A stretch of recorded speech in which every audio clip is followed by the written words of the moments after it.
રાજકોટમાં ધામધૂમથી ઉજવણી કરવામાં આવી। સવારથી જ પતંગ ઉડાવવા લોકો ધાબા પર ચડ્યા હતા। પવનની ગતિ ન હોવાથી લોકોએ ગરબા પણ કર્યા હતા। અગાસી પર મહિલાઓએ ગરબા કર્યા હતા। આફ્રિકન દેશમાંથી પતંગ ઉડાવવા આ દંપતી આવ્યું હતું। ઓસ્કાર સ્કાય પાર્ક સોસાયટીમાં ધામધૂમથી ઉજવણી કરવામાં આવી। સાઉન્ડ સિસ્ટમ સાથે કાપ્યો છેનો નાદ સાંભળવા મળ્યો હતો।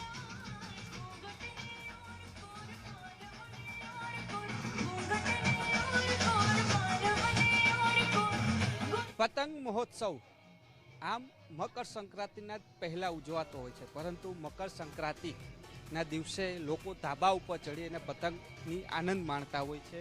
નૈરોબી એટલે કે આફ્રિકામાંથી જે કપલ આવ્યું છે ને ખાસ જે મકર સંક્રાંતિ માટે થઈને તેઓ અહીં આવ્યા છે। આ દ્રશ્યો જોઈ રહ્યા છો નૈરોબીથી ખાસ પતંગ મહોત્સવ એટલે કે મકર સંક્રાંતિ કરવા તેઓ પોતે અહીં પહોંચ્યા છે ને જે આનંદ માણી રહ્યા છે। એક તરફ ગરબાના ગાન ચાલુ છે ને બીજી તરફ જે પતંગ છે તેની ઉજવણી થઈ રહી છે। શું કહો છો, કેવી મજા આવે છે?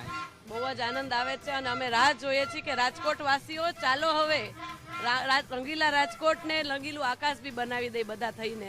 ચાલો જલ્દી આવો।